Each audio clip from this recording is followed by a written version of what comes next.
Hi, and welcome to the second episode of the Digital Discovery Show.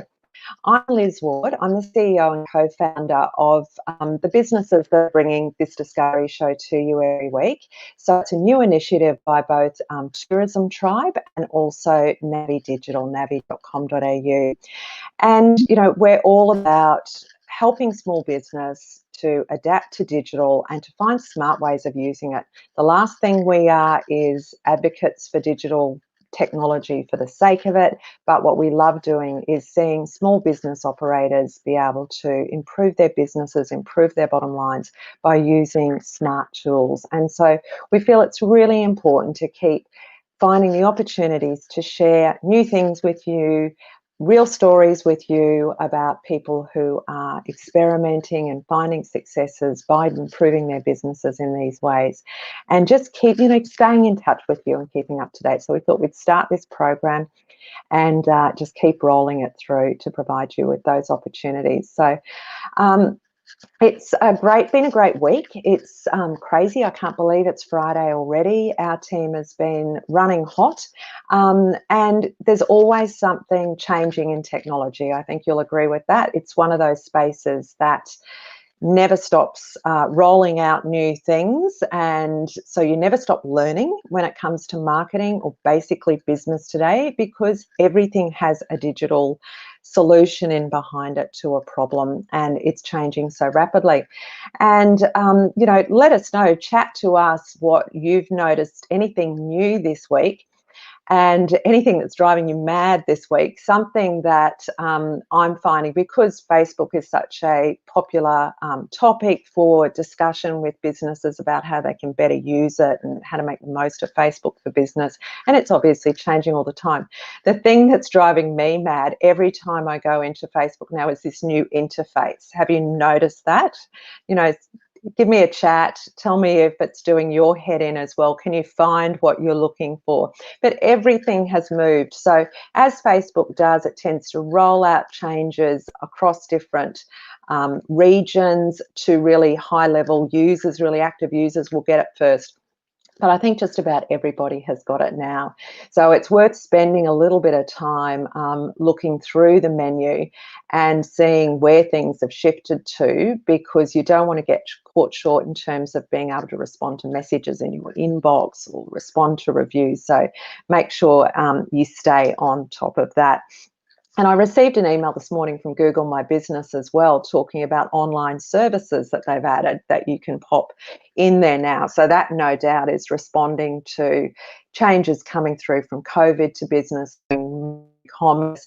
Have a look at that as well. I think Google My Business is one of those platforms that is starting to get very rapid as well, that's changes. So it's always a great thing to go and check your listing and make sure that you're taking advantage of all of the categories and things that you can list in their engine room that is Google My Business for small businesses. Exciting news this week. Oh, there we go. We just bring that up for you. So just a bit of a reminder, don't forget Google My Business. It's that free tool on Google, and it does really contribute to your presence in terms of local, geographically based searches that your customers will do. And they'll also use it a lot. You'll see in your insights in Google My Business to find your business as well. Exciting week here, though. I mean, we don't do things by halves at Navi and Tourism Tribe, and because we're building the new Navi business and that platform, and we've also got the Tourism Tribe business where we're servicing small and medium-sized businesses in the tourism industry and helping them with better business and digital adaptation, sort of working the two together. And so that's pretty complex thinking. But what we wanted to do was to keep evolving our program that is really geared towards helping people during this COVID era. And so we started with a program called Upskill during lockdown, and that was really popular. And we've evolved that Upskill for Revival, and now we've evolved it to the BizKeeper program. Now, we've done this, we've made some reconfiguration to it, taken it from a 12-week program to 2 6-week blocks, making one a foundational course, because what we found is a lot of people coming through that program just needed a little bit more time, a little bit more love in terms of some basic digital literacy upskilling. So we've broken it down. So we've got basically a foundational and then an intermediate course that you can flow onto. So that's really exciting. The team put that together during the week and launched it. And it's going to be really helpful, I think, to give people a bit more of a staged journey through the program and give them something to move on to. Now, if you don't think that training is right for you, the other thing that we've done, because we just weren't the end, is we have put together a free training program as well to give you, share some of our knowledge, because we've got a lot across the team. So you can jump into a free course. You can see the link there, and we're running 3 of those online training sessions for free over the next week, even doing one at 7 o'clock at night. So trying to cater for people and their different needs. So have a look at both of those things. Places are filling fast on both of them, so make sure that you jump in and register for those as soon as you can. Now, speaking about our courses, we have a guest today, and there's nothing like bringing you stories from the front line in COVID, and also from our very loved tourism industry as well. Now, my guest today is Kim Kleinitz, and Kim actually is a recent graduate from one of these programs. In fact, she signed up for the first intake of Upskill during lockdown, and that's very typical of Kim because she's always looking for business improvement. She's got a real entrepreneurial DNA.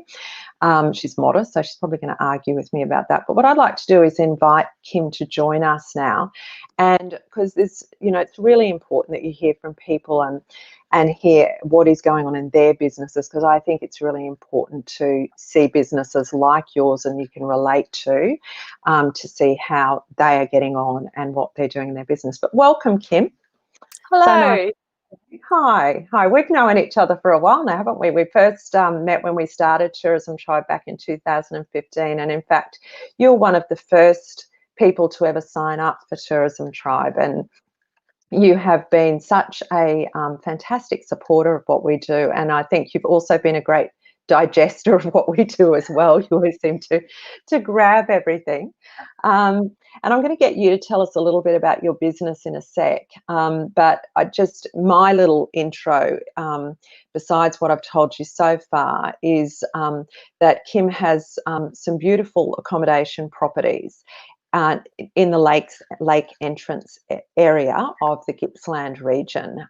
So beautiful part of the world, and obviously doing it very tough and, in their second lockdown. And you're also a mum with 3 kids and, a husband and father-in-law on the property, and a rich family history to the business that you're now running. And so they're my little anecdotes, but if you would like to tell us about the business and, a little bit of backstory on there and why you love it so much, that would be fantastic. Sure. Thanks, Liz, and thanks for having me, guys. I'm really honoured to be here today. So Jetty Road Retreat, as you said, it's a family-owned business. We've got 4 waterfront cabins here on the Gippsland Lakes, and my gorgeous mother and father-in-law, Ray and Maureen, built these cabins around 45 years ago. And that was to supplement their income as dairy farmers and raising a family of 7 children themselves. And I married one of those 7 children, the middle child. He's a typical middle child, about 12 years ago. And Steve and I are now lucky enough to be raising our family of 3 on the farm that he grew up on. So we've lived here for 9 years now, and I've been managing the business on behalf of Ray and Maureen for the last 8 years. And then Country House Retreat, there's our landing page on the website. So Country House Retreat came along about 5 years ago, and that's situated sort of close by to where we are. It's actually adjacent to our family farm. So that was an opportunity to expand our accommodation offering when the neighbours moved out and the property was on the market. And it's more of a sprawling sort of 4-bedroom homestead on 50 acres. It's pet friendly, it's fully accessible, and that provides a real kind of escape to the country experience and a sort of a glimpse into farm life for our guests. We've generally got a cheeky flock of sheep and some cattle grazing in the neighbouring pastures. So that's the portfolio. And in fact, I also manage another property called The Folly on behalf of some private owners. So there's sort of a portfolio of 3 different properties in the mix. And I guess what I love about what I do is the impact that we can have on our guests. And it's really through sharing the best of what our region has to offer, and we do that in a number of ways. But I guess at its core, it's providing accommodation that I genuinely believe enhances the personal well-being of our guests. And that's largely due to the nature that surrounds us here. I mean, our location is one of the stars of our show, but it's also the little touches that we provide. There's lots of them, locally made candles, soaps, the fire pits so that people can have that, around the fireside experience. There's a dinner on arrival service. There's a service called My Green Butler, which is a sustainability program that we're involved in. And all those little things, I guess, just really make for a pretty amazing experience, according to our reviews. And as I said, Nungurna, for those of you that don't know it, and I certainly didn't before I met Steve, it's this beautiful, tiny little farming kind of hamlet situated between a world away from the holiday crowds, and that's what people really love. It's hard not to sort of get swept away in the nature. We've got beautiful waterfront views at Jetty Road Retreat. We've got rolling farm vistas at Country House Retreat. So it's pretty impossible not to relax, I think. And I think it's the kind of experiences that people post-COVID are really going to be craving. So we feel like we're well placed. Coming out. Thank you, Kim. I can hear the passion in your voice for your business. And do you know what strikes me when I listen to you, but also when I look at your website, is you've got your vision and values on there, and you've also got your customer service philosophy. So to me, that's one of the core strengths in how you operate, is that the customer experience is really important to you. So obviously it's pretty important when you're in hospitality, isn't it, to care about how people experience your business. COVID's been very tough for you and many of your colleagues. And I just wonder, though, if you're able to share, what was one of the first and most important actions, do you believe, that you took when you realised how severe COVID was going to be? So being based in East Gippsland, we were coming off the back of the bushfires when COVID hit. And I guess we really started to recover strongly from the summer season, or what wasn't a season in the end. But when those cancellations started rolling in with COVID, it was like a trigger. And I can remember just being completely overwhelmed and I think so distressed about being in that situation again so soon. And I think what my fellow business owners will know very well from those bushfire affected communities is that because of things like, the Road Trip for Good campaign and Empty Esky, we were forecasting to have our busiest April on record. Like it was, shooting the lights out. We'd never had so many bookings. So to then kind of consequently lose that Easter holiday period on top of summer, it was just soul destroying. And I think one of the first steps I took, because I hadn't taken it the first time around, but I had the time and I guess the insight to sort of be a bit more on the front foot with COVID, was just we reached out to all of our guests that were holding bookings and really tried to steer them down the path of rebooking rather than cancelling, just reassuring them that, we won't penalise you, you can rebook as many times as you like, but just, I guess, to have a little bit more control over our destiny and our cash flow by just reaching out and being a bit more proactive, rather than just letting it happen to us. And the other thing I did, and I promise this is not a paid endorsement, but the other thing I did was sign up for Tourism Tribe's Upskill during lockdown program. And honestly, I can still remember second guessing whether or not I was going to have the time to commit to a 12-week program and how the heck I was going to do that homeschooling 3 kids. But it was just this little lifeline that just kept appearing in my inbox. It was no doubt a funnel. It was a sales funnel you were taking me through, Liz. But I tell you what, it just stood out to me amongst all the noise and all the bad news stories that this was something that could really make a difference to my mental health, because it was something that I knew was going to give me control back. And when everything felt like it was out of control, this year, since and before COVID, I think, or the bushfires, it was just so important to have something to hang on to. And I guess it's how I'm wired. I do like to be, continuously improving, and I just needed to have a work focus, but I was too overwhelmed to know where to start. So that gave me the focus. And it did require a bit of a team effort. So signing up to the program meant, motivating my husband to do that homeschooling for 1 hour a week while I was on the program, listening to the webinars. But then the other thing I did was check myself into Jetty Road Retreat each weekend so that I could actually apply the learning. And that is the biggest self-care action I've ever taken. And my gosh, it changed things. It was really important for my mental health, and it's now starting to pay off for the business because we've got a lot done. Yeah. So, you did something, and I reckon in a time of crisis like that, and we did that in our business as well, we took action, we did something. And in some ways, it's just anything is better than nothing. Because if you sit there and just dwell on it and don't do anything, it's just, mind breaking and heartbreaking. So even though your heart was breaking at the time, you had something positive to focus on. And that's great. I really like your advice about the customers. I mean, we say that customers and your customer database are your most valuable asset.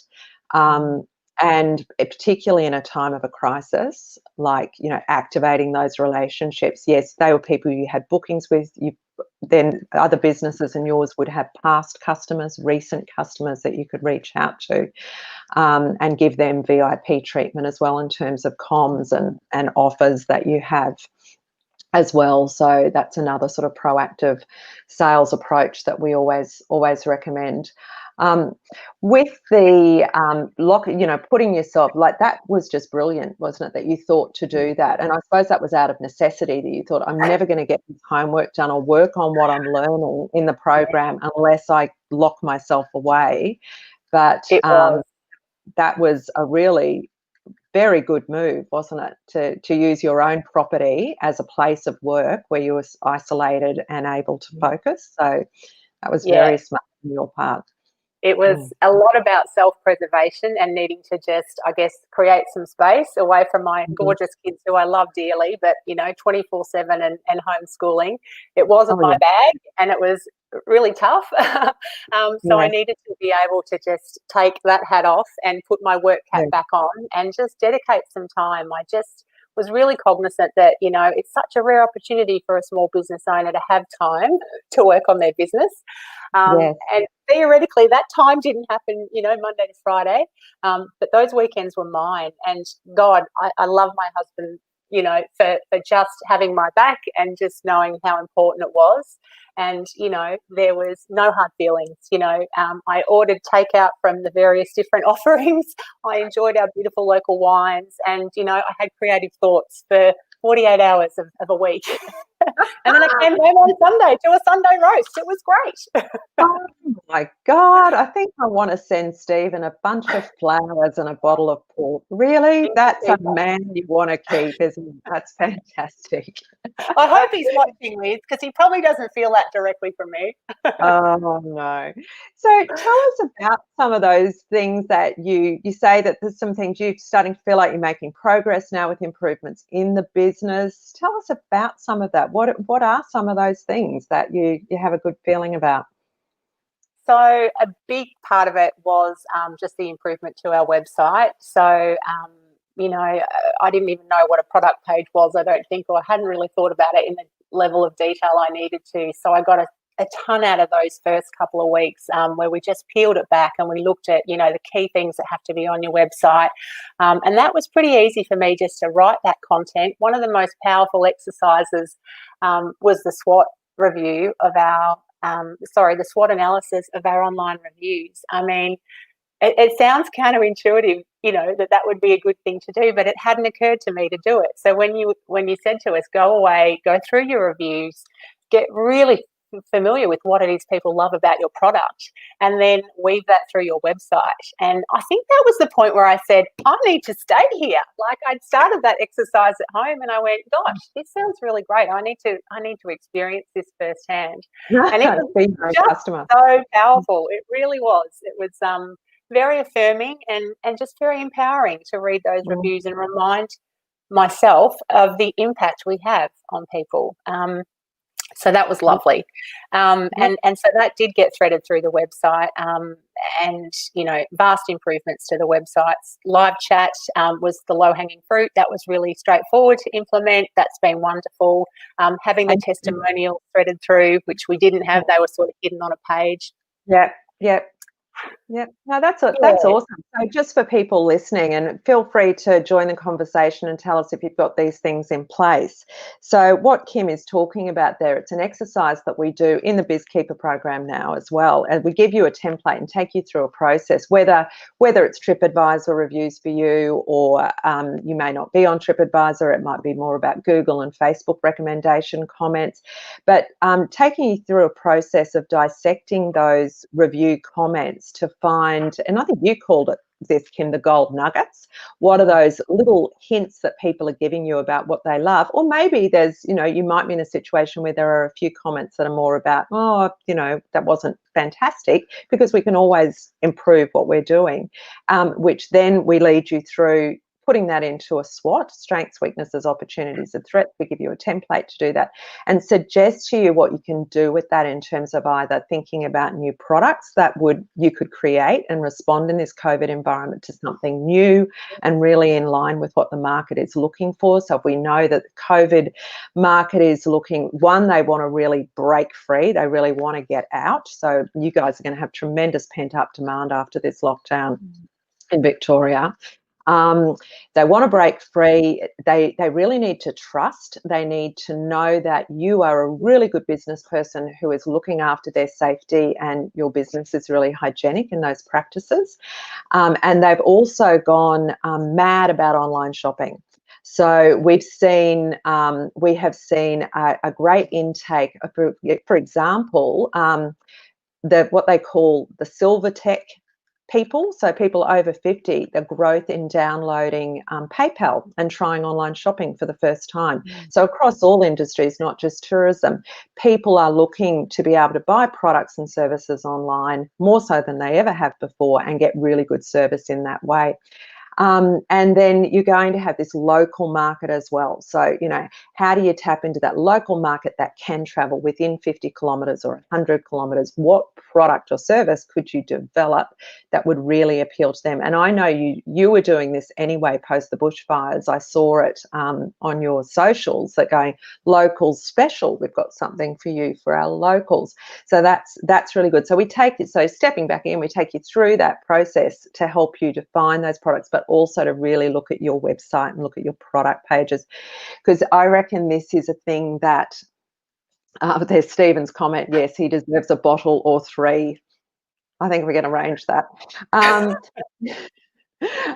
If you and I have completely lost my train of thought now. Product pages. If you think about where the tourism industry has been, and this has largely been led because travel has been really quick to use e-commerce for transacting. So it came from the history of the airline industry and being able, you know, and travel agents being able to use computer systems to book flights. And then that sort of translated through, they used airline systems to be able to book accommodation. So travel agents could do that. Then we had these things pop up in the market called online travel agencies like Expedia, whenever they started. When was that? 90s? You know, I was around doing this stuff, but it's all a blur because it's gone so fast. And so what happened was we were telling all the businesses, you've got to get an online booking system onto your website so that you can be part of this and you can take bookings directly. Don't let them all go to OTAs. You have a balanced distribution strategy. What we're playing catch up on now is having websites that are really sales focused and take the user on a journey and keep them on the website, and they're your very best salesperson working 24/7 for you. So they're the type of improvements you've been looking at, is looking at my product pages for the different packages and different accommodation we offer, and optimizing them. And as you say, doing things like the user journey is really cultivated and careful in that you've got testimonies sprinkled through the pages on user journey, as opposed to just having a few testimonies on your homepage. So that's kind of an example for people listening that we would recommend to them.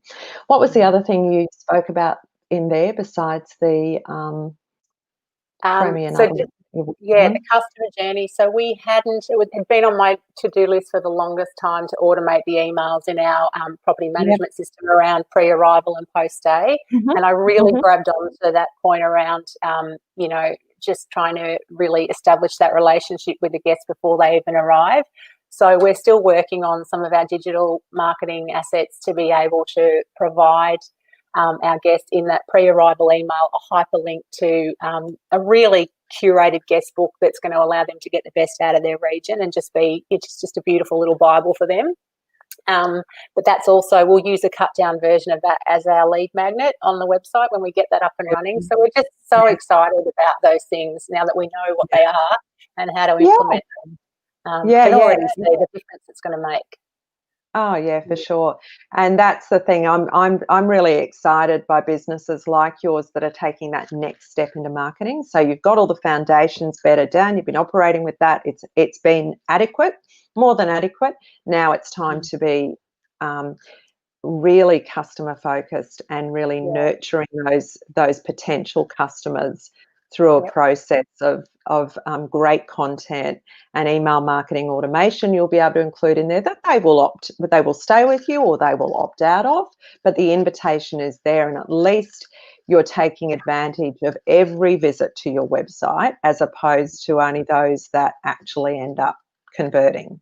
Because we know when you look at your conversion metrics, I don't know what it would be, but a lot of businesses, if you're getting 5% conversion, you're doing really, really well. And a lot aren't even doing that. But you think about that other 95% of people who've come onto the website, what can you offer them if they're not ready to buy? So if you give them this gorgeous piece of content about how to make the most of the area, and your best tips, I mean, why wouldn't they take that? And then you can invite them to join your database. Yep. So watch this space, Liz. It'll be up there. Next time you cruise through the website. Yeah, love it, love it, love it, love it. Did you take I know you were very busy at the time when you were doing the course. Did you attend many of the group coaching sessions? That was one thing I couldn't do, So I was often emailing Fabi on my little lockdowns at Jetty Road on a Saturday, and it was great. She was still helping me out across the miles with just some few things that I was tripping up on. So no, I didn't do the tech sessions, but I literally only finished weeks 11 and 12, I'll be honest, a week or two back.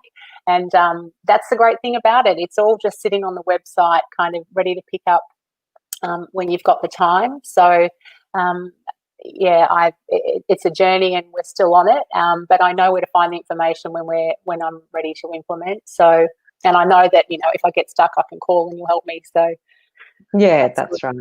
Anytime, absolutely anytime. And that's what we've realised we hit a milestone halfway through this year of Tourism Tribe being 5 years old, which was oh my gosh, it has gone so fast. Yeah, that's right. And we've learned so much. And I think when we started the platform and we said, okay, let's start Tourism Tribe so that there is an online help solution and learning solution for the tourism industry. They don't have to only go to physical workshops. You know, there's support there and they can tap into it. As long as they've got an internet access, they'll be able to get to courses and online help, etc. One thing that became really clear is that you can't teach people digital with technology alone. You absolutely have to have human intervention in there.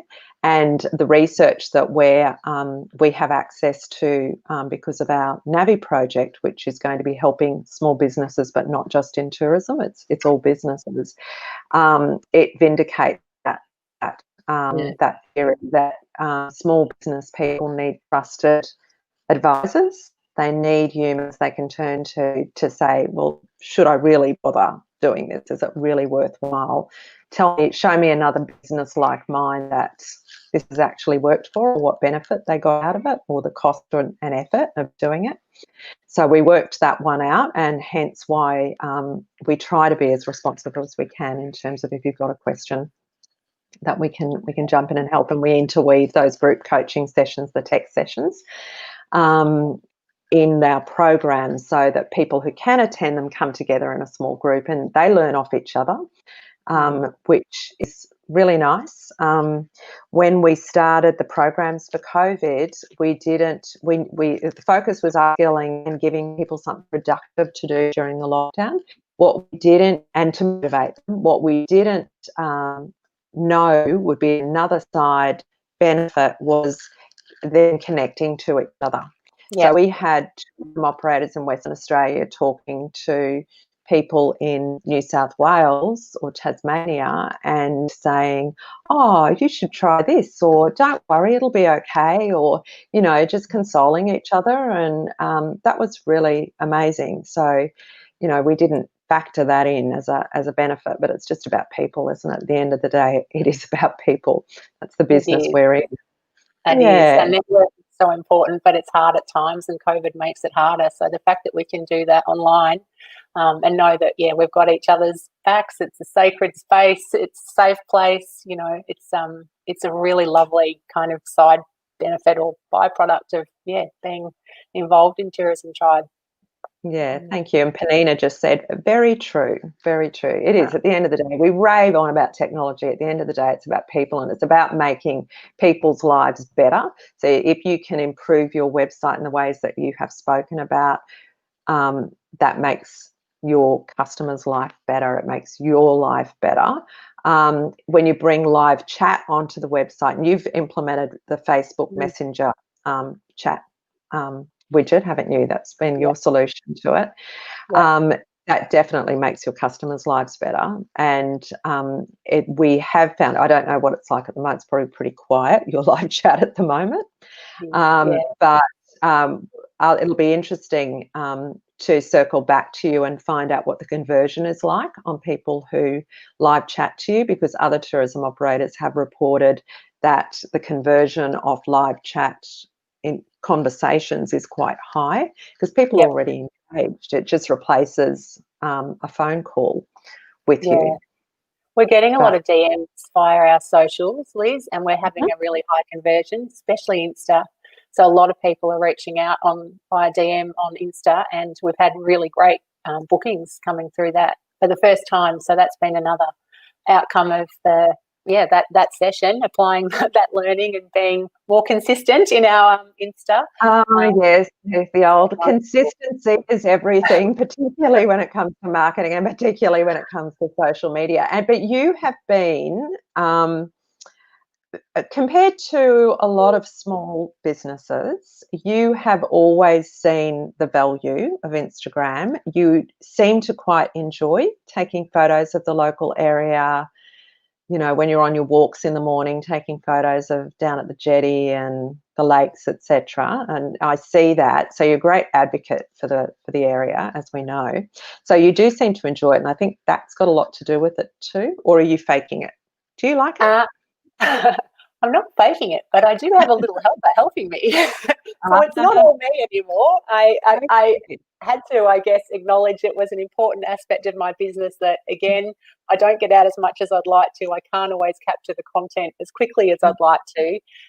So, I had the opportunity to engage someone that had that skill set and that shared value kind of alignment with what we wanted to present. And she's doing a beautiful job. So, that's a wonderful girl called Ellie who came into my life, and I hope she never ever leaves. I knew we could send Ellie something too. She's probably watching me. You propped up, so I'm happy about that.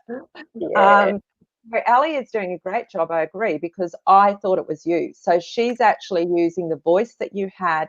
She's on brand. She's telling the stories that you were telling. So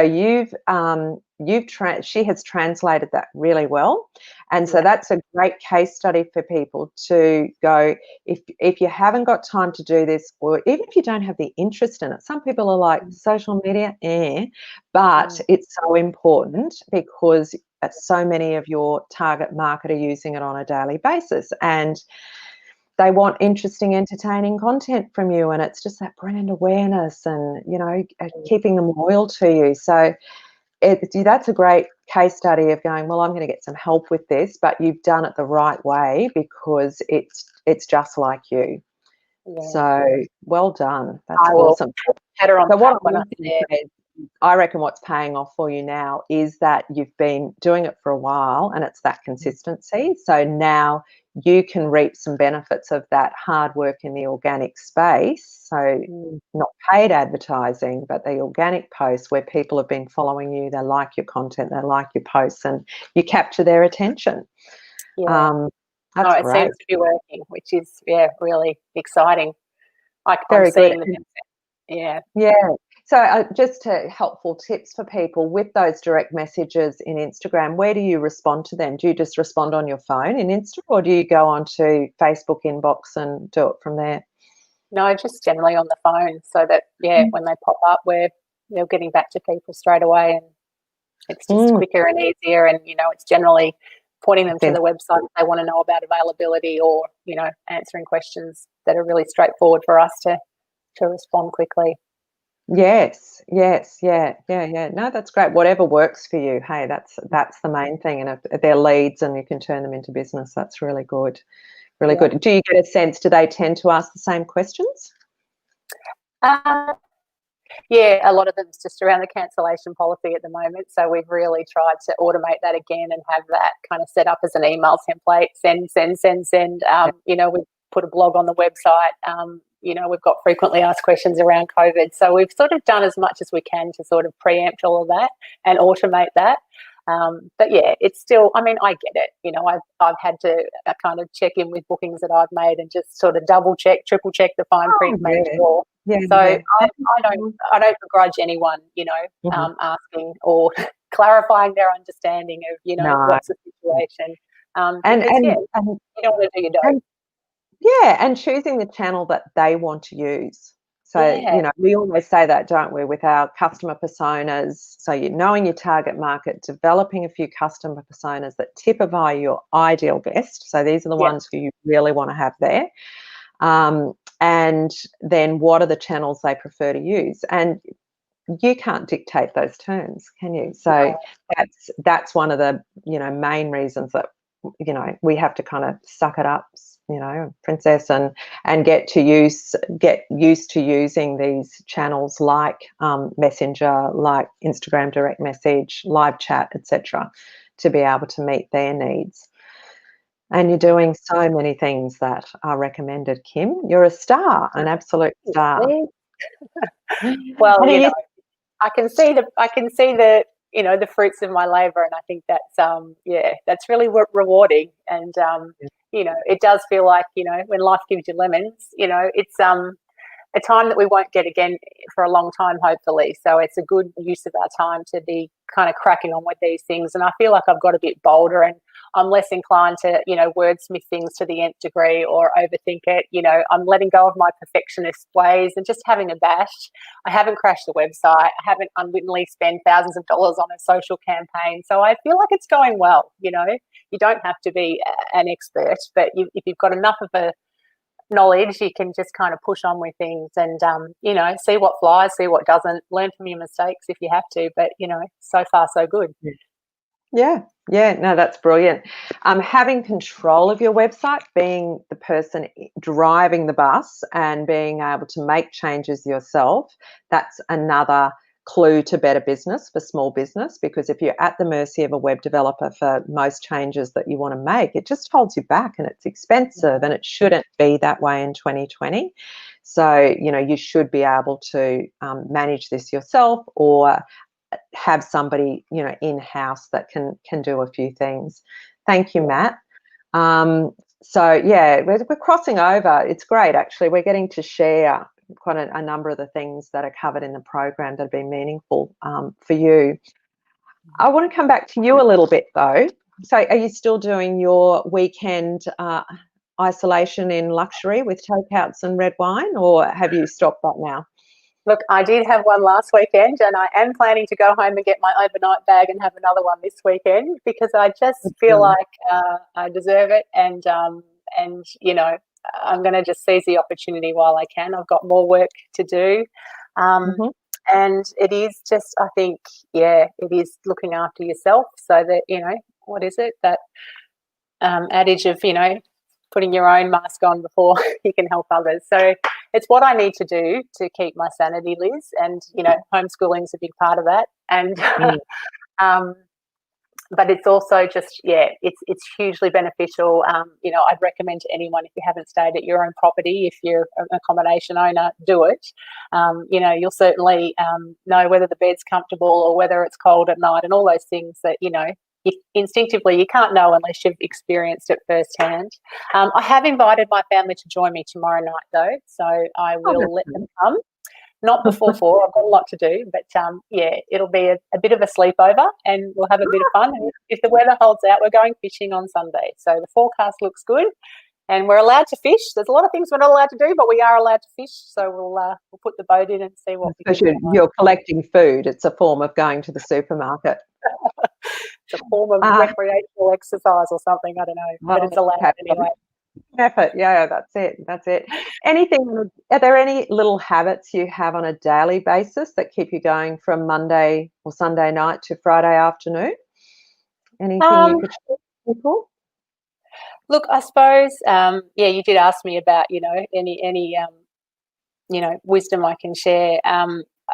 It's a throwback to my days with IHG. I had 10 years with Intercontinental Hotels, which was a good grounding to be a small business operator, as it turns out. But I can remember a training program called In the Customer's Shoes.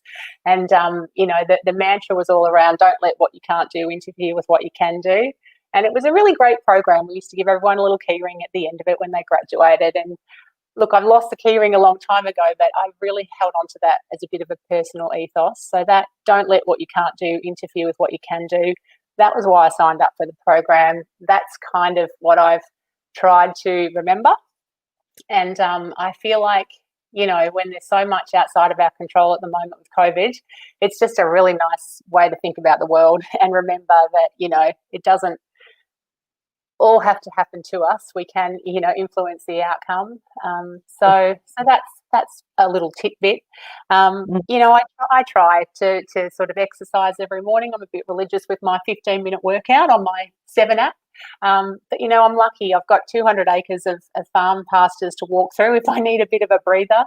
And, just trying to get out in nature where you can and just, you know, look at the trees and breathe. It certainly has a positive result, a positive impact, I think. And the other thing I just wanted to recommend to anyone who isn't feeling resilient at the moment is a fabulous book called The Resilience Project. I read this book, I came across it around Christmas last year, and I read it between the first and second evacuation. And I tell you, my head was spinning on its axis because of what was happening, but that book really helped me. And so The Resilience Project, the author's Hugh Van Cuylenburg or something, I'm not sure how to pronounce it. He works with a lot of schools and he's worked a lot with AFL clubs and things over the years. But have a look at him and honestly read the book if you're not feeling resilient. I think it has a lot of gold nuggets in it as well, and really about, you know, just practicing mindfulness and empathy and being grateful for what we do have. That's kind of the outtakes. Yeah, we have to, like those habits, you have to keep reminding yourself of those things. So I'm so pleased that you shared that with the audience. And the concept you mentioned, you said breathe, and that's what I've said to a number of people who have felt very distressed with the things that they're dealing with, getting very busy with cancellations and moving bookings because a new lockdown, you know, hard border shuts and everything's just a roller coaster ride. Just say, just breathe, and just slow your heart rate down and just, you know, be kind to yourself, because this is a really difficult period. And we will adjust to it and we will learn to manage it going forward. Kim, I feel like girl on the screen is my social media guru, by the way, folks. If anyone wants me to hook you up. There you go. We love your work. Well done. Well done. I would like to thank you, Kim, for your time. I've always known you as such a positive and resilient person, and here you are sharing some of those tips, and I'm really grateful on behalf of our audience for you doing that.